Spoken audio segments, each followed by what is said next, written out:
Catherine de Medici, tarihin en etkili kadın figürlerinden biri. 13 Nisan 1519'da Rönesans İtalyası'nın kalbi Floransa'da doğdu. Onun doğumu sadece bir çocuğun gelişi değil, Avrupa siyasetinin tam merkezinde şekillenen uzun ve karmaşık bir hikayenin başlangıcıydı. Kısa bir giriş yaptığımıza göre, hazırsan başlıyoruz.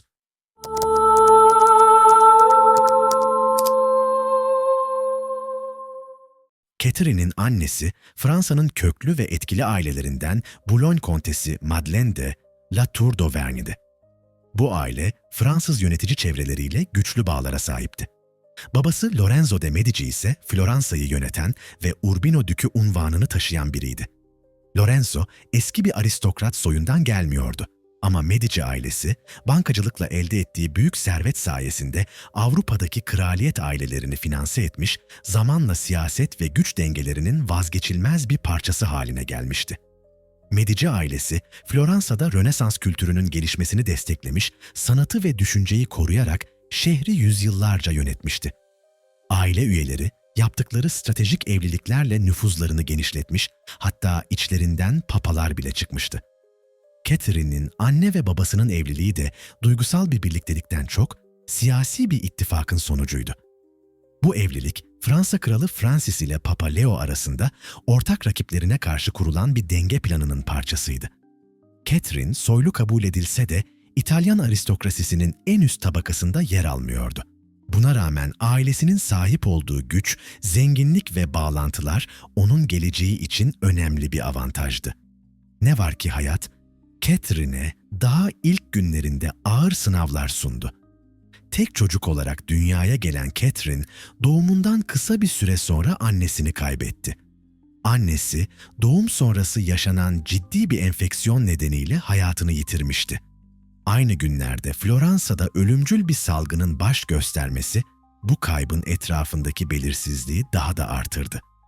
Bu üzücü olayın ardından ikinci bir kayıp yaşandı. Catherine'in babası Lorenzo, kızının doğumundan sadece birkaç hafta sonra Floransa yakınlarındaki Careggi'de bulunan Medici villasında vefat etti. Ölümünün ağır bir hastalığın sonucu olduğu düşünülmektedir. Lorenzo, San Lorenzo Kilisesi'ndeki Medici Şapeli'ne defnedildi. Mezarı Medici ailesine özgü bir ihtişamla Michelangelo'nun eserleriyle süslenmişti ve zamanla ünlü büyük babası muhteşem Lorenzo'nun mezarıyla karıştırılır hale geldi. Henüz bebekken hem annesini hem babasını kaybeden Catherine, ailesinin diğer üyelerinin himayesinde büyüdü. İlk olarak babaannesi Alfonsina Orsini'nin, ardından teyzesi Clarice de Medici'nin yanında yaşadı. Kuzenleriyle geçirdiği bu yıllarda Roma Katolik inancına göre yetiştirildi ve soylu bir kadına yakışır bir eğitim aldı. Floransa ve Roma'daki rahibelerden dersler gördü. Disiplinli, ölçülü ve saray hayatına uyum sağlayabilecek şekilde eğitildi. Catherine'in geleceğinin sıradan olmayacağı daha çocukluğunda belliydi. Güçlü bir evlilik yapması bekleniyordu. Bu yüzden İtalyanca, Fransızca ve Latinceyi akıcı biçimde öğrenmesi sağlandı. Avrupa saraylarında rahatça iletişim kurabilecek donanıma sahip olması amaçlandı. Fransa Kralı Francis, Catherine'in Fransız sarayında yetişmesini ve ileride bir Fransız soylusuyla evlenmesini istiyordu. Ama bu planlar Papa Leo tarafından durduruldu.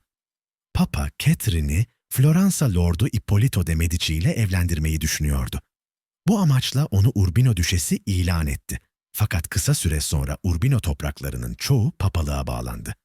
Papa Leo'nun ölümünden sonra Medici ailesinin Vatikan'daki etkisi geçici olarak azaldı ve Catherine'in düşeslik unvanı tartışmalı hale geldi. Yine de Floransalılar ona küçük düşes anlamına gelen bir lakapla seslenmeye devam etti. Bu dönemde Catherine, Medici ailesinin ilk büyük sarayı olan Palazzo Medici Riccardi'de yaşadı. Donatello, Michelangelo ve Botticelli gibi sanatçıların izlerini taşıyan bu saray, onun çocukluğuna sessizce eşlik etti. Siyasi çalkantılar Catherine'i burada da buldu. Medici ailesi Floransa'da devrildi ve Catherine rehin alındı. Bir manastırdan diğerine taşındı. Belirsizlik içinde yaşadı. Uzun süren bu süreçten sonra Santissima Annunziata delle Murate Manastırı'nda 3 yıl kaldı. Tüm bu karmaşaya rağmen Catherine bu dönemi hayatının en huzurlu zamanı olarak hatırlayacaktı. Sessizlik, Disiplin ve dinginlik ileride karşılaşacağı fırtınalara onu farkında olmadan hazırlıyordu. Siyasi entrikalarla dolu bir hayatın içindeki bu kısa duraklama dışarıdan bakıldığında sakin ve güvenli görünebilirdi. Ama Floransa, Medici ailesi için tamamen kaybedilmiş değildi. Avrupa'daki güç dengelerini dikkatle izleyen Papa Clement, şehrin yeniden kontrol altına alınabilmesi için büyük bir hamle yaptı. Bu yüzden Kutsal Roma İmparatoru ve aynı zamanda İspanya Kralı olan Charles'ı imparator olarak taçlandırdı. Tören 24 Şubat 1530'da Bologna'daki San Petronio Bazilikası'nda dönemin tüm görkemi ve dini ihtişamıyla gerçekleşti. Bu taç giyme töreni sadece sembolik bir adım değildi. Birkaç yıl önce Roma'nın yağmalanmasıyla derinleşen siyasi ve dini ayrılıkları düzeltmeyi amaçlıyordu. Aynı zamanda doğudan gelen Osmanlı tehdidine karşı Avrupa'da güçlü bir birlik kurma fikri de bu ittifakın temel taşlarındandı. Charles'ın Floransa'ya askeri destek vermesi, onun bir papa tarafından taç giydirilen son kutsal Roma imparatoru olmasıyla karşılık buldu. Floransa'nın geri alınması Ekim'de başladı ve aylarca süren zorlu bir kuşatmanın ardından şehir teslim oldu. Bu süreç Catherine için çok tehlikeliydi. Kuşatma sırasında onun idam edileceği söylentileri yayıldı. Hatta askerlerin eline düşerse aşağılanacağına dair tehditler savruldu. Ama tüm bu kötü ihtimallere rağmen hayatta kaldı. Manastırda geçirdiği o sessiz yıllar, Papa Clement'in onu Roma'ya çağırmasıyla bitti. Artık onun için yeni bir yol çizilecekti ve bu yol evlilikten geçiyordu. Roma'dayken Catherine'in bayağı talibi çıktı. En dikkat çekeni İskoçya Kralı James'ti. Evliliği ayarlamak için elçilerini 2 kez göndermiş, bu işe ne kadar önem verdiğini göstermişti. Catherine bu evliliği kabul etmedi ama kaderin cilvesi işte. İleride İskoç kraliçesi Mary'nin hayatında önemli bir rol oynayacaktı. Diğer güçlü aday da Fransa Kralı Francis'in ikinci oğlu Orleans Dükü Henry'ydi. Henry, Valois hanedanındandı ve bu hanedan yüzyıllardır Fransa tahtını elinde tutuyordu. Zengin ama soylu olmayan Catherine için bu evlilik büyük bir fırsattı. Kısa sürede Henry'nin ilgisi netleşti ve evlilik kararı alındı. Catherine henüz 14 yaşındayken Marsilya'da görkemli bir törenle evlendiler. Düğün günlerce sürdü, ziyafetler verildi, danslar edildi. Henry, eşini etkilemek için en sevdiği mızrak dövüşleriyle hünerlerini sergiledi. Evlilik gecesi saray geleneklerine göre adım adım takip edildi. Kral Francis bu evliliğin her yönüyle kusursuz olmasını istiyordu. Ertesi sabah Papa Clement genç çifti evlilik yataklarında ziyaret edip kutsadı. Ama bu gösterişli başlangıç Catherine'e beklediği mutluluğu getirmedi. Evliliğin ilk yılında kocasıyla pek az vakit geçirdi. Henry açıkça metresler ediniyor ve mesafeli duruyordu. Gençliğinde İspanya'da esir olarak geçirdiği yılların onu içine kapanık ve karanlık birine dönüştürdüğü söyleniyordu. Yine de Catherine, zekası, gözlem yeteneği ve insanlarla kurduğu sıcak ilişkiler sayesinde Fransız sarayındaki kadınlar üzerinde iyi bir izlenim bırakmayı başardı. Fakat bu durum uzun sürmedi. Papa Clement'in ölümüyle Catherine'in saraydaki en büyük desteği yok oldu. Yeni papa Fransa ile olan ittifakı sürdürmedi ve Catherine'e söz verilen çeyiz ödemeleri durduruldu. Bir anda zengin ve güçlü bir gelinden çeyizsiz bir yabancıya dönüştü. Kral Francis'in bu duruma bozulduğu ve Catherine için pek de iyi şeyler söylemediği anlatılır. Artık Catherine'in Fransa'daki yeri çok sallantıdaydı. Üstelik üzerindeki baskı da giderek artıyordu. Valois ailesinin devam etmesi için erkek bir varis şarttı. Fransa'da tahtın sadece erkekler aracılığıyla geçmesini sağlayan eski bir yasa vardı. Catherine, yerini sağlamlaştıracak bir oğlan doğurmayı her şeyden çok istiyordu. Ama evliliğin ilk 10 yılı boyunca çocuğu olmadı. Bu durum Henry'nin abisinin aniden ölmesiyle daha da kritikleşti. Sarayda zehirlenme dedikoduları dolaşmaya başladı ve bu dedikoduların hedefinde çoğu zaman Catherine vardı. Henry'nin başka bir kadınla olan ilişkisini açıkça yaşaması ve bu ilişkiden bir kız çocuğunun doğması tüm suçu Catherine'in üzerine yıkılmasına neden oldu. Zamanla boşanma ihtimali yüksek sesle konuşulmaya başlandı. Bazıları onun İtalya'ya geri gönderilmesini istiyordu. O dönemin cadı korkularıyla dolu atmosferinde Catherine'in büyücülük yaptığına dair söylentiler yayılmaya başladı. Bu söylentiler onun etrafında karanlık bir imaj oluşturdu. Yıllar sonra bile anılacak olan Kara Kraliçe lakabı işte bu dönemde yavaş yavaş şekillenmeye başladı. Bir kadının değeri uzun yıllar boyunca yaşam verme gücüyle ölçülüyordu. Doğurganlık, sağlık ve bereketle eş anlamlıydı. Bu yüzden çocuk sahibi olamayan kadınlar toplumun gözünde sadece eksik değil, aynı zamanda tehlikeli kabul ediliyordu. Kısırlık, doğal düzenin bozulması olarak görülüyor. Bu durum kadını yaşamı yok eden güçlerle ilişkilendirilen cadı figürüne yaklaştırıyordu. Catherine de Medici de bu acımasız bakış açısının hedefi haline geldi.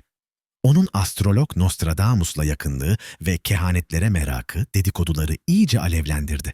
Üstelik büyücülükle adı anılan Ruggeri kardeşlerle ilişkisi olduğu iddiaları Catherine'in itibarını iyice zedeledi. Çaresiz kaldığı bu yıllarda hamile kalabilmek için hem tıbbi hem de batıl sayılan birçok yönteme başvurdu. Katır idrarı içmek gibi bugün kulağa korkunç gelen uygulamalar bile denendi. Ama uzun bekleyişin sonunda kader nihayet yüzünü güldürdü. 19 Ocak 1544'te Catherine ilk çocuğunu, bir erkek evlat, dünyaya getirdi. Bu doğum sadece bir annenin sevinci değil, aynı zamanda Valois hanedanı için bir kurtuluştu. Bir yıl sonra Elizabeth adında bir kızı oldu. Ardından 8 çocuk daha dünyaya getirdi. Bunlardan 7'si hayatta kaldı ve 5 erkek çocuk Fransa tahtı için güvence demekti. Geleceğin kralları artık doğmuştu ve hanedanın devamı sağlanmıştı. Ama bu başarı Catherine'in evliliğini kurtarmaya yetmedi. Kocası Henry, kendisinden yaşça büyük metresi Diane de Poitiers'e çok düşkündü. Catherine'in saraydaki önemi neredeyse tamamen anneliğinden geliyordu. Henry onu görmezden gelse de Catherine bu durumu akıllıca lehine çevirerek kendini Fransa'nın sadık annesi olarak konumlandırmayı öğreniyordu. 31 Mart 1547'de Kral Francis ölünce Catherine, Fransa kraliçe eşi oldu. Taç giyme töreni Saint-Denis Bazilikası'nda yapıldı. Ama bu ünvan ona gerçek bir siyasi güç vermedi. Resmi olarak sadece kocası yokken naiplik yapabiliyordu. Asıl güç Henry'nin çevresindeki isimlerdeydi ve bu gücün merkezinde Diane de Poitiers vardı. Henry, karısının zekasından ve sezgilerinden faydalanmak yerine metresini sarayın kalbine yerleştirdi. Catherine'in çok istediği Chenonceau şatosunu Diane'e verdi. Sarayda himaye dağıtma yetkisini de ona bıraktı. O dönemin elçileri Henry'nin Diane ile açıkça siyaset konuştuğunu, ona çok yakın davrandığını yazıyordu. Diane, Catherine'i bir tehdit olarak görmüyordu. Zaten kraliçenin sahip olması gereken birçok ayrıcalığı fiilen ele geçirmişti. 1556'da Catherine yine ölümle burun buruna geldi. Doğum yaparken hayatı tehlikeye girdi. Kraliyet cerrahları rahimde ölen ikizlerden birini feda ederek onu kurtarabildi. Diğer bebek sadece birkaç hafta yaşadı. Bu olaydan sonra kralın doktoru Henry'e Catherine ile bir daha çocuk yapmamasını tavsiye etti. Henry de bu uyarıyı bahane edip karısını tamamen geri plana attı ve hayatını Diana ile geçirmeye başladı. Catherine'in çocuk doğurma dönemi de böylece bitti. Catherine sadece kendi çocuklarıyla değil, Avrupa siyasetinin merkezindeki başka bir çocukla da yakından ilgilendi. Bir zamanlar kendisine talip olan İskoçya Kralı James'in kızı Mary, daha bebekken Fransız sarayına getirildi. 5 yaşına geldiğinde Catherine'in en büyük oğlu Francis'le nişanlandı. Genç yaşta yapılan bu evlilik 2 yıl gibi kısa bir sürede sona erdi. Francis'in erken ölümü, Catherine'in annelik kimliğini daha da ön plana çıkardı. Aynı dönemde Catherine'in kızı Elizabeth de siyasi bir evlilik yaptı. Bu evlilik, İtalya ve Avrupa'yı yıllarca kana bulayan savaşları bitiren bir barış anlaşmasının parçasıydı. Uzun süren çatışmalar sonunda büyük bir anlaşmayla bitti. Anlaşma, Elizabeth'in İspanya kralıyla evlendirilmesiyle sağlamlaştırıldı. Paris'te günlerce süren şenlikler, mızrak dövüşleri ve maskeli balolar düzenlendi. Bu kutlamalar sırasında Henry gösterişli bir mızrak dövüşüne katıldı. İlk başta kazandı ama son karşılaşmada atından düştü. İnatla tekrar dövüşmek istedi. Bu karar onun sonu oldu. Rakibinin mızrağı yüzüne saplandı. Ağır yaralı halde saraya götürüldü. Catherine bu manzarayı görünce bayıldı. Günlerce Henry'nin başucundan ayrılmadı. Ama yaralar ağırdı. Görme, konuşma ve düşünme yetisini kaybetti ve kısa süre sonra hayatını kaybetti. Bu ölümle birlikte Catherine'in hayatı geri dönülmez biçimde değişti. Yaz siyahına büründü ve bu rengi bir daha üzerinden çıkarmadı. Kendisini sadık bir dul ve özverili bir anne olarak tanıtmaya başladı. İmajın, iktidarın ayrılmaz bir parçası olduğunu artık çok iyi biliyordu. Dul kraliçe yerine kraliçe anne olarak anılmakta ısrar etti. Bu ünvan onu Fransa'nın geleceğiyle doğrudan ilişkilendiriyordu. Henüz genç yaşta tahta çıkan oğlu Francis, zayıf ve hasta bir kraldı. Gerçek iktidar onun çevresindeki güçlü soyluların elindeydi. Catherine bu karmaşık dengelerin içinde sessizce yerini aldı. Henüz herkesin fark etmediği bir gerçek vardı. Yıllarca sabırla bekleyen bu kadın artık Fransa siyasetinin merkezine doğru ilerlemeye başlamıştı. Yine de Catherine için dengeler artık değişmişti.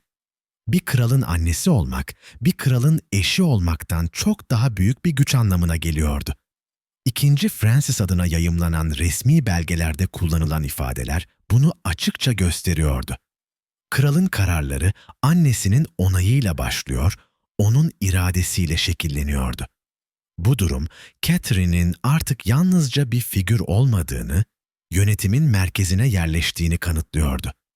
Catherine bu gücü kullanmaktan hiç çekinmedi. Yıllarca sarayın gerçek hakimi gibi davranan Diane de Poitiers'i kraliyet mücevherlerini vermeye zorladı.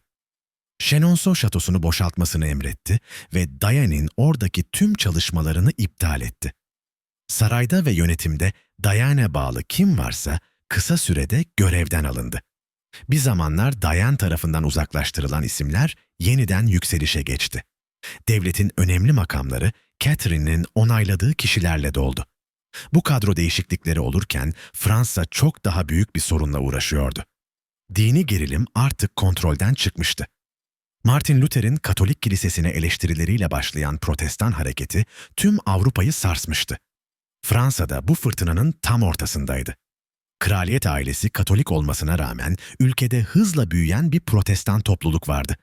Komşu ülkelerin çoğu Protestanlığa geçmişti ve bu durum Fransa üzerindeki baskıyı artırıyordu. Huguenotlar diye bilinen Fransız Protestanlar, nüfusun bayağı büyük bir kısmını oluşturuyordu. İnançlarını açıkça yaşıyor, Katolik kilisesini sert bir dille eleştiriyorlardı. Papa'yı Tanrı adına yetki kullanan bir zorba olarak görüyorlardı. Bu laflar sokaklara da yansıdı. Fransa'nın birçok şehrinde dini şiddet patlak verdi. İnsanlar linç edildi, kiliseler yağmalandı, kutsal metinler yakıldı, mezarlar açıldı. Ülke hızla kaosa sürükleniyordu. Bu noktada hükümetin bir yol seçmesi gerekiyordu. Guise kardeşler sorunu baskı ve şiddetle çözmekten yanaydı. Protestanlara karşı sert önlemler alınmasını savunuyorlardı. Catherine ise farklı bir yol izledi. Katolik olarak yetişmiş, papalarla akrabalık bağları olan bir kadın olmasına rağmen dini fanatizme mesafeli durdu. Onun önceliği inançtan çok barıştı. Zulmün ülkeyi daha büyük bir felakete sürükleyeceğini düşünüyordu. Catherine'in bu ılımlı tavrı bazıları tarafından inanç eksikliği olarak yorumlandı. Bazıları bunu ibadet özgürlüğüne duyduğu saygıyla açıkladı. Kimileri ise onun asıl amacının siyasi dengeyi korumak olduğunu savundu.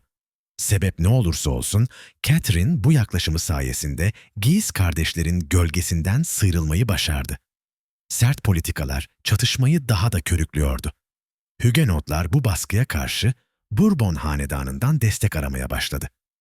Gerilim tırmandıkça Kraliyet Sarayı güvenlik gerekçesiyle Loire Vadisi'ndeki Amboise şatosuna taşındı. Ancak bu da kan dökülmesini engellemedi. Guise Dükü yakınlardaki ormanlık alanda Huguenotlara karşı ani bir saldırı düzenledi. Çok sayıda kişi öldürüldü. Bazıları nehirde boğuldu, bazıları surlara asıldı. Saray halkı bu infazlara tanıklık etti. Fransa iç savaşa sürüklenmenin eşiğindeydi. Catherine bu gidişata karşı yeni bir müttefik buldu. Haziran ayında Michel de l'Hôpital'i şansölyelik makamına getirdi. Yeni şansölye de Catherine gibi hukuku ve uzlaşmayı savunuyordu. İkisi birlikte şiddetin ülkeyi yok edeceği konusunda hemfikirdi. Barışçıl protestanların cezalandırılmasına karşı çıktılar ve farklı inançların bir arada yaşayabileceği bir düzenin mümkün olduğunu savundular. Bu yaklaşım Fontainebleau'da yapılan özel konsey toplantısında resmi bir politika olarak sunuldu. Catherine, Guise kardeşlerin sert çizgisine karşı barışçı bir alternatif ortaya koymuştu. Tarihçiler bu adımı onun devlet yönetimindeki ustalığının ilk güçlü göstergelerinden biri olarak kabul eder. Sessiz, kararlı ve hesaplıydı. Ama ülkedeki şiddet tam bitmedi. Bourbon hanedanından Conde Prensi güneydeki kasabalara saldırmaya başladı. Catherine bu tehditle bizzat ilgilendi. Prensi saraya çağırdı. Gelir gelmez tutuklattı. Krala karşı suç işlemekle yargılandı ve ölüm cezası aldı. Bu karar Catherine'in gerektiğinde ne kadar sert olabileceğini gösteriyordu. Barış istiyordu ama krallığın otoritesini sarsacak hiçbir şeye izin vermeyecekti. Kaderin garip bir oyunuyla kralın kulak enfeksiyonu ya da beynindeki bir apse yüzünden genç yaşta ölmesi Catherine'in hayatını kurtardı. Oğlunun durumunun kötü olduğunu herkesten önce anlayan Catherine zekasını bir kez daha gösterdi. Tahtın geleceğini garantiye almak için hızlı davrandı ve Huguenotların önde gelenlerinden Antoine de Bourbon ile anlaştı. Bu anlaşmaya göre Antoine, kardeşinin serbest bırakılması karşılığında küçük yaştaki Charles adına naiplik hakkından vazgeçmeyi kabul etti. İkinci Francis, 5 Aralık 1560'da vefat ettiğinde, Kraliyet Konseyi Catherine'i Fransa valisi olarak atadı. İlk kez elinde neredeyse sınırsız yetki vardı. Artık sadece perde arkasındaki biri değil, devletin gerçek yöneticisiydi. Bu yeni konumunu nasıl gördüğünü kızı Elizabeth'e yazdığı bir mektupta açıkça belirtmişti. Amacının kendi gücünü artırmak değil, krallığı ayakta tutmak ve çocuklarının geleceğini korumak olduğunu söylüyordu. Yeni kral 9. Charles'ın taç giyme töreni, Catherine'in ne kadar etkili olduğunu gösterdi. Henüz 9 yaşında olan Charles'ın törende ağladığı anlatılır. Catherine oğlunu sürekli yanında tutuyor, onunla aynı odada kalıyor ve devlet işlerini fiilen kendisi yönetiyordu. Konsey toplantıları, siyasi kararlar ve himaye dağıtımı tamamen onun kontrolündeydi. Charles yalnızca yaşı nedeniyle savunmasız değildi. Sağlığı da zayıftı. Dönemin elçileri onun narin yapısından ve nefes darlığından söz ediyordu. Fiziksel olarak kendini zorlayan hareketleri sevmesine rağmen bünyesi buna dayanacak güçte değildi. Tahtta hasta ve çocuk yaşta bir kralın bulunması zaten istikrarsız olan Fransa'yı daha da kırılgan hale getiriyordu. Catherine bu koşullarda iktidarın dizginlerini sıkı tuttu. Ancak ülkenin tamamını kontrol etmek neredeyse imkansızdı. Fransa'nın büyük bölümü güçlü soyluların elindeydi ve dini bölünmeler merkezi otoriteyi zayıflatıyordu. Catherine çözümün uzlaşmadan geçtiğine inanıyordu. Bu nedenle Katolik ve Protestan kiliselerinin önde gelen liderlerini bir araya getirdi. Amacı inanç farklılıkları arasında bir ortak zemin bulmaktı. Bu toplantı Poissy Konferansı olarak tarihe geçti. Catherine büyük bir umut taşıyordu.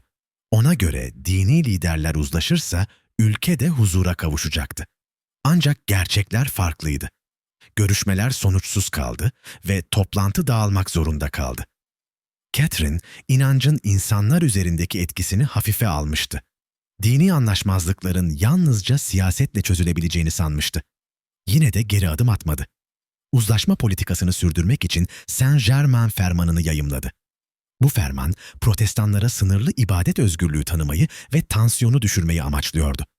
Fakat tüm bu çabalar kısa süre içinde boşa çıktı. Vassy'de yaşanan katliam barış umutlarını yerle bir etti. Bir ahırda ibadet eden Huguenotlara yapılan saldırı onlarca can aldı.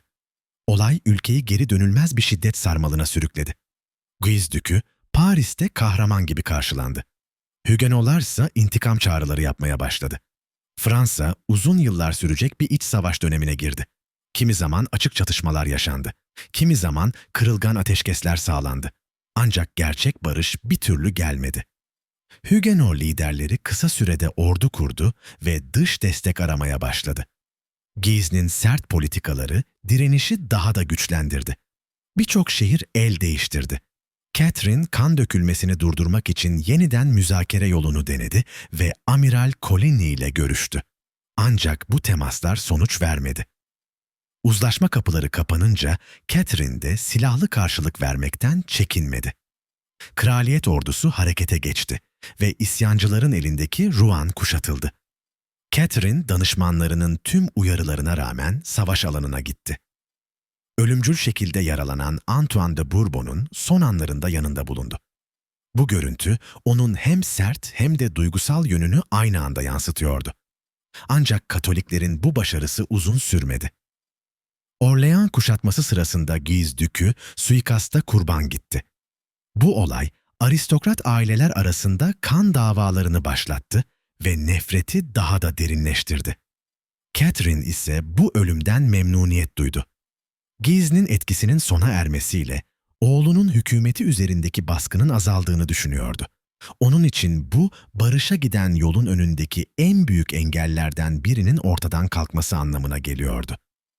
Aylar süren kanlı çatışmaların ardından savaş, 19 Mart 1563'te imzalanan Amboise Fermanı'yla sona erdi. Barışı tesis etmeyi amaçlayan bu ferman, Fransa'ya kısa bir nefes aldırdı. Ancak sorunlar bitmemişti. İngilizler hala Fransız kıyılarında güçlü bir varlık gösteriyordu. Catherine, bu tehdidi ortadan kaldırmak için alışılmadık bir yol izledi ve Katoliklerle Huguenotları aynı amaç etrafında birleştirdi. Le Havre, İngilizlerden geri alındı. Bu askeri başarı önemliydi, fakat acı bir gerçeği değiştirmiyordu. Catherine'in gücü hala oğlunun konumuna bağlıydı. 17 Ağustos 1563'te Rouen parlamentosu, 9. Charles'ın artık reşit olduğunu ve tek başına yönetebileceğini duyurdu. Kağıt üzerinde bu karar Catherine'in yetkilerini kısıtlıyordu. Ama gerçekte durum farklıydı. Charles devlet işlerinin detaylarıyla ilgilenmiyor, annesinin rehberliğine güveniyordu. Catherine de perde arkasından yönlendirmeye devam etti. Ülkede yıpranan krallık otoritesini yeniden güçlendirmek isteyen Catherine, Ocak 1564'ten Mayıs 1565'e kadar oğluyla birlikte uzun bir Fransa gezisine çıktı. Amaç sadece halkın karşısına çıkmak değildi. Amboise Fermanı'nı oturtmak, krala bağlılığı tazelemek ve bölünmüş toplumu bir arada tutmaktı. Bu süreçte Navarra'nın Protestan kraliçe naibi Jeanne d'Albret ile görüştü. Ama uzlaşma arayışı herkes tarafından desteklenmiyordu. İspanya kralı olan damadını ziyaret ettiğinde karşısında soğuk bir duvar buldu. Dindar bir Katolik olan kral Catherine'i kabul etmedi ve onun yerine Alba Dükü'nü göndererek Protestanlara karşı çok daha sert olunmasını öğütledi. Catherine bu çağrıyı görmezden geldi. Şiddetin şiddeti doğuracağını artık çok iyi biliyordu. Tüm çabalara rağmen uzlaşma politikası çökmeye başladı. 27 Eylül 1567'de Huguenotlar Meaux'da krala pusu kurmaya çalıştı. Bu girişim Catherine için bir kırılma noktasıydı. Kral doğrudan hedef alınmıştı. Uzlaşma artık naif bir hayal gibi görünüyordu. Saray yaklaşan tehlikeden kaçmak için Paris'e sığındı. Bir süre sonra yeni bir barış daha imzalandı. Ama bu anlaşmada kanı durdurmaya yetmedi. Catherine'in bakış açısı değişmişti. Huguenotları artık sadece inançları farklı olan bir grup olarak değil, krallık için açık bir tehdit olarak görüyordu. Venedik Büyükelçisi'ne onları hain olarak nitelendirdi ve sert bastırma yöntemlerini savunan yöneticileri övdü. Kraliyet ordusu Huguenotları batıdaki La Rochelle'e çekilmeye zorladı. Jeanne d'Albret ve genç oğlu Navarrlı Henry de burada direnişe katıldı. Jeanne, Catherine'e yazdığı bir mektupta inancını bırakmaktansa ölmeyi tercih edeceğini söylüyordu. Catherine bu tutumu dini bir kararlılık olarak değil, hanedana karşı bilinçli bir meydan okuma olarak algıladı. Ama savaşın devam etmesi mümkün değildi. Kraliyet hazinesi tükenmişti. Bu yüzden 8 Ağustos 1570'te yeni bir barış anlaşması imzalandı. İlginçtir ki bu anlaşma Huguenotlara şimdiye kadar verilmiş en geniş hoşgörüyü tanıyordu. Bunun zayıf müzakere koşullarından mı yoksa Catherine'in içgüdüsel uzlaşmacı çizgisinden mi kaynaklandığı hala tartışılır. Barışın ardından Catherine, hanedanlığının geleceğini güvence altına almak için evlilik diplomasisine yöneldi. Büyük hanedanları birbirine bağlayacak evlilikler planladı. Oğlu 9. Charles'ı Avusturyalı Elizabeth ile evlendirdi. İngiltere kraliçesiyle bir evlilik fikri gündeme geldi. Ancak bu gerçekleşmedi. İspanya ile bağları yeniden kurmak için yeni planlar yaptı. Bu dönemde en kritik hamle, kızı Margaret ile Navarralı Henry arasındaki evlilik oldu. Ancak bu evlilik kolay kabul edilmedi. Margaret'ın başka bir soyluyla gizli bir ilişkisi ortaya çıktığında Catherine sert tepki verdi. Sonunda Jeanne d'Albret'i saraya çekmeyi başardı ve evlilik konusunda uzlaşmaya vardı. Tek şart Henry'nin inancını korumasıydı. Düğün Paris'te görkemli bir törenle yapıldı. Ancak bu mutlu görüntünün arkasında karanlık bir gölge dolaşıyordu. Jeanne d'Albret, düğünden kısa süre önce hastalanarak öldü. Onun zehirlendiği söylentileri hızla yayıldı. Catherine'in adı fısıltılar arasında anılmaya başladı. Fakat bu söylentiler yaklaşan felaketin yanında gölgede kalacaktı. Düğünden sadece birkaç gün sonra Paris sokakları tarihin en karanlık günlerinden birine uyandı. Önce Huguenot liderlerinden biri vuruldu. Sonra olaylar çığırından çıktı. 23 Ağustos gecesi başlayan katliam birkaç saat içinde tam bir kıyıma dönüştü. Erkekler, kadınlar, çocuklar öldürüldü. Cesetler nehre atıldı. Sokaklar kana bulandı. Katliam günlerce sürdü ve Paris'le sınırlı kalmadı. Fransa'nın birçok şehrine yayıldı. On binlerce insan hayatını kaybetti. Catherine'in bu olaylardaki rolü yüzyıllardır tartışılıyor. Kimileri onun sadece birkaç suikast emri verdiğini, sonrasını kontrol edemediğini savunuyor. Kimileri ise bu felaketin bilinçli bir planın sonucu olduğunu ileri sürüyor. Ne olursa olsun, Catherine'in itibarı geri dönülmez biçimde zarar gördü. Kara Kraliçe efsanesi bu dönemde doğdu. Siyah giysileri yasın değil, ölümün simgesi haline geldi. Propaganda metinleri onu şeytanlaştırdı. İktidar hırsıyla hareket eden entrikacı bir kadın olarak resmedildi. Ancak Catherine kendisini hiçbir zaman yalnızca bu karanlık portreyle tanımlamadı. O her zaman krallığın bütünlüğünü ve hanedanının devamını savunduğunu düşündü. Barışı sağlamak için evlilikler düzenlemiş, düşmanlarını aynı masada toplamaya çalışmıştı. Tarih, onun niyetleriyle sonuçlar arasındaki uçurumu hala tartışmaya devam ediyor. Catherine'in kendi elleriyle oluşturduğu bu kırılgan birlik ortamını, şiddet yanlısı bir kalabalığı kışkırtarak bilinçli biçimde yok etmek istemiş olması pek akla yatkın görünmez. Nitekim katliamdan sonra da uzlaşmacı çizgisini tamamen terk etmedi. Ancak protestanlar ve yıllardır bu ılımlı politikalardan yorulan herkes, olan bitenin sorumlusu olarak Catherine'i görmeye devam etti. Bu inanç zamanla yalnızca siyasi söylemlerde değil, sanat ve yazılı metinlerde de yüksek sesle dile getirildi. Protestan ressam François Dubois'ın tablosu ve Discours merveilleux adlı el yazması, Catherine'i hedef alan en etkili eserler arasında yer aldı. Onu soğukkanlı, entrikacı ve kana susamış bir figür olarak resmeden bu çalışmalar, kamuoyunda derin izler bıraktı. Catherine ise bu saldırılara sessiz kalmadı. Gücün yalnızca kılıçla değil, kültürle de inşa edildiğine inanıyordu.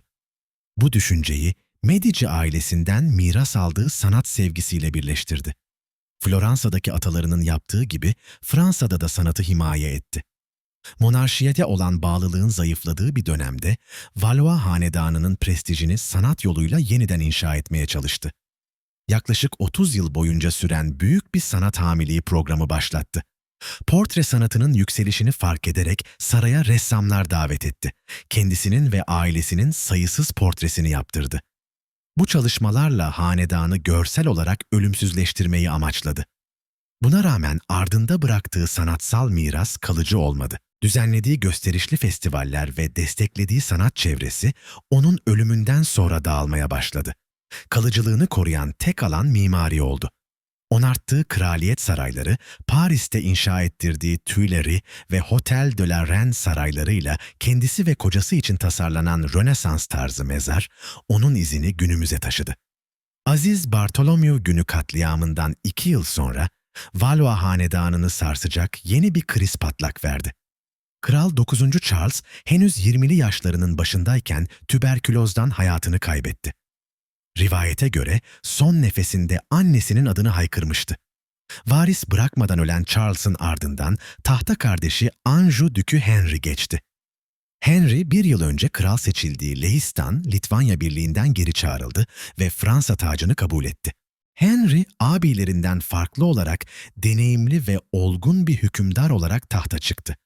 Catherine, Charles'ın ölümü karşısında duyduğu derin üzüntüyü oğluna yazdığı mektuplarda dile getirdi. Henry'nin onun en sevdiği oğlu olduğu sıkça söylenirdi. Catherine mektuplarında onu bir an önce yanında görmek istediğini, krallığın buna ihtiyaç duyduğunu ve sağlığını koruması gerektiğini vurguluyordu. Ne var ki Henry de yönetim işlerine karşı abileri kadar ilgisizdi. Dindarlığı siyasetin önüne geçiyordu. Hac yolculukları, dini törenler ve aşırı ibadet biçimleriyle meşguldü. Devlet işlerinin günlük yükü yine Catherine'in omuzlarına bindi. Resmi olarak naip olmasa da hükümet üzerindeki etkisini sürdürdü. Henry'nin taç giyme töreni Reims Katedrali'nde yapıldı. Kısa süre sonra Louise de Lorraine ile evlendi. Bu evlilik Catherine'in büyük siyasi ittifaklar kurma hayallerini boşa çıkardı. Daha da önemlisi, evlilikten çocuk olmaması hanedan için ciddi bir tehdit oluşturdu. Tahtın varisi artık en küçük oğul Alençon Dükü Francis'ti. Francis, iç savaşların yarattığı kaostan faydalanmayı seçti. Krallığa sadakat yerine kendi çıkarlarını gözetti. Catherine onu defalarca uyarmasına rağmen dizginleyemedi. Francis, Protestan prenslerle ittifak kurdu ve Paris'i kuşattı. Bu baskı sonucunda Protestanlara geniş haklar tanıyan bir barış anlaşması imzalandı. Bu anlaşma, kamuoyunda büyük tepki topladı ve Katolik birliğinin doğmasına yol açtı. Anlaşma dini gerilimi azaltmak bir yana, daha da derinleştirdi. Francis'in yıkıcı tutumu da sona ermedi. Hollanda'daki başarısız bir müdahalenin ardından 1584 yılında veremden öldü. Catherine bu kayıp karşısında büyük bir acı yaşadı. Yıllar boyunca çocuklarını kaybetmiş bir anne olarak Tanrı'nın iradesine boyun eğdiğini ama bu kadar çok ölüme tanık olmaktan derin üzüntü duyduğunu yazdı. Francis'in ölümü Valois hanedanı için büyük bir darbeydi. Neredeyse bitirici. Artık tahta geçecek erkek varis kalmamıştı. Bu da Navarralı Henry'yi Fransa tahtının en güçlü adayı yaptı. Catherine kızı Margaret'ı bu Henry ile evlendirerek yıllar önce doğru bir hamle yaptığını düşünüyordu. Ama kızı da sorunluydu. Margaret kocasından ayrı yaşamaya başlamış, sarayda dedikodulara konu olmuştu. Catherine onu fena halde uyardı. Kızını evliliğini kurtarmaya zorladı. Ama Margaret yine kaçtı. Annesinden para istedi ve başka bir ilişkiye başladı. Catherine'in sabrı taştı. Skandal daha da büyümesin diye hemen harekete geçti. Kızını bir şatoya kapattırdı. Sevgilisi de idam edildi. Bu noktadan sonra Catherine, Margaret'ı hayatından tamamen çıkardı. Onu vasiyetinden sildi ve bir daha hiç görüşmedi. Yıllarca krallığı, çocuklarını ve hanedanı ayakta tutmak için uğraşan bu kadın için en acı yenilgilerden biri belki de kendi ailesinin içinde yaşanmıştı. Catherine'in taç üzerindeki mutlak hakimiyeti, iki büyük oğlunun saltanatından sonra bayağı azalmıştı. Ama yine de hükümetin en etkili isimlerinden biriydi. Kralın en güvendiği danışmanı olarak görev yapıyor, aynı zamanda krallık adına sürekli seyahat eden bir diplomat gibi çalışıyordu. Ülkeyi baştan sona dolaşıyor, hem kraliyet otoritesini hatırlatıyor, hem de yeni bir savaşın önüne geçmeye çabalıyordu. Bu çabanın en çarpıcı örneklerinden biri 59 yaşındayken çıktığı uzun yolculuktu. Huguenot, liderlerle doğrudan görüşmek için Fransa'nın güneyine doğru 18 ay süren zorlu bir seyahate çıktı. Bu yolculuk yalnızca siyasi bir girişim değil, aynı zamanda kişisel bir meydan okumaydı. Catherine, yaşına ve sağlığına rağmen at sırtında kötü yolları aşarak krallığın en sorunlu bölgelerine gitmeyi göze aldı. Bu kararlılık, Fransız halkının gözünde ona yeni bir saygı kazandırdı. Paris'e döndüğünde şehir dışında parlamento üyeleri ve kalabalıklar tarafından karşılandı. Dönemin Venedik elçisi, Catherine hakkında dikkat çekici bir değerlendirme yapmıştı. Ona göre Catherine, asi ve zor bir halkı yönetmek için doğmuş gibiydi. Fransızların artık onun erdemlerini, birlik için verdiği mücadeleyi kabul ettiğini ve geçmişte onu yeterince takdir etmedikleri için pişmanlık duyduklarını yazıyordu. Ancak bu övgüler Catherine'i yanıltmadı. Valois hanedanının içinde bulunduğu tehlikenin farkındaydı. Krala yazdığı bir mektupta yaklaşan büyük bir isyandan söz ediyor ve durumun sanıldığından çok daha vahim olduğunu açıkça ifade ediyordu. Onun bu karamsar tahmini kısa sürede doğru çıktı. Özellikle Katolik çevrelerde büyük bir huzursuzluk vardı. Hügenotlara verilen haklar, özellikle Beaulieu Fermanı, birçok Katolik için kabul edilemezdi. Bu tepki, yerel Katolik birliklerinin kurulmasına neden oldu. Amaç, Katolik inancını ve ayrıcalıklarını yükselen Protestanlığa karşı korumaktı. Veliaht Prens Francis'in ölümüyle kriz daha da derinleşti. Bu ölüm, Huguenot Navarralı Henry'nin tahta giden yolunu açıyordu. Guise Dükü, bu ihtimali engellemek için Katolik birliğinin başına geçti. Hedefi, Navarralı Henry'yi devre dışı bırakmak ve onun yerine Katolik bir aday çıkarmaktı. Guise, güçlü Katolik prensleri ve din adamlarını etrafında topladı, İspanya ile ittifak kurdu ve açıkça savaşa hazırlandı. Henry ilk adım olarak Katoliklerle uzlaşmayı seçti. Nemours Antlaşması'nı imzalayarak Katolik birliğinin taleplerini kabul etti. Bu, Protestanlara verilen tüm tavizlerin geri alınması anlamına geliyordu. Ardından Henry, dindarlığa yönelerek kendini dua ve oruca verdi. Saraydan uzaklaştı. Yanında yalnızca en sadık muhafızlarını tuttu. Devletin içine sürüklendiği anayasal krizle başa çıkma görevi ise yine Catherine'e kaldı. Bu sırada Avrupa'da da dengeler hızla değişiyordu. Katolik dünyasında Protestanlara karşı sert bir karşı dalga yükseliyordu. İskoç kraliçesi Mary'nin idamı Katolik ülkelerde büyük bir öfke yarattı. İspanya, İngiltere'ye karşı büyük bir donanma hazırlığındaydı. Fransa'daki kırılgan durum Henry ve Catherine'i İngiltere'ye yardım etmekten alıkoydu. İspanyol elçiler, Fransa'daki kraliyet otoritesini neredeyse patlamak üzere olan bir yara gibi tanımlıyordu. Katolik Birliği, İspanya ile yaptığı anlaşmaya sadık kalarak Kuzey Fransa'nın büyük bölümünü kontrol altına aldı. Amaç, İspanyol donanmasının Fransız limanlarını kullanmasını sağlamaktı. Valois monarşisi, ülkenin kontrolünü neredeyse tamamen kaybetmişti. Bu kaos ortamında Henry bir dizi ciddi hata yaptı. Paris'in savunmasız olduğunu düşünen Henry, şehri korumak için İsviçre birliklerini görevlendirdi. Ancak Paris halkı bu karara karşı çıktı. Şehri kendilerinin savunacağını ilan ettiler ve sokaklara barikatlar kurdular. Artık yalnızca Guise Dükü'nden emir alacaklarını söylüyorlardı. Catherine bu barikatların arasından zorla geçerek ayine katıldı. Halk ona yol verdi. Ancak tanıkların anlattığına göre öğle yemeği boyunca gözyaşlarını tutamadı. Yaşadıklarını güvendiği devlet adamlarından birine yazdığı mektupta açıkça anlatmış. Hiç bu kadar çaresiz hissetmediğini, önünde neredeyse hiç çıkış yolu kalmadığını söylüyordu. Annesinin uyarılarını dinleyen Henry, Paris'ten kaçmayı başarmış ve birlik yasasını imzalayarak Katolik birliğinin son isteklerine de boyun eğmiş. Bu geri adım ona sadece zaman kazandırmıştı. Ama Henry burada durmadı. Birkaç ay sonra sarayda toplanan meclis sırasında kimseye haber vermeden tüm bakanlarını görevden aldı. Bu ani karar alışılmışın dışındaydı. Daha da önemlisi, Catherine bu karardan haberdar edilmemişti. O sırada ciddi bir akciğer enfeksiyonuyla boğuşuyordu ve olan biteni sonradan öğrendi. Yıllarca devleti ayakta tutan bu tecrübeli kadın ilk kez böyle kritik bir anda dışarıda bırakılmıştı. Henry'nin yaptığı hatalar ve ardından gelen geri dönülmez kararlar yalnızca Catherine'in iktidar günlerini değil, Valois hanedanının da fiilen sonunu hazırladı. Meclis toplantısında Henry, annesine bugüne kadar yaptıkları için teşekkür etti ve onu kralın annesiyle devletin annesi olarak andı. Bu sözler bir veda konuşması gibiydi.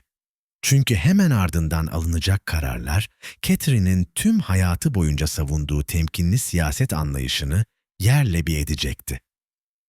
23 Aralık 1588'de Henry, Guise Dükü'nü Blois şatosuna davet etti. Bu davet, Catherine'e danışılmadan yapılmıştı. Henry, karşısındaki tüm sorunları tek hamlede çözebileceğine inanarak üçüncü ve en büyük hatasını yaptı.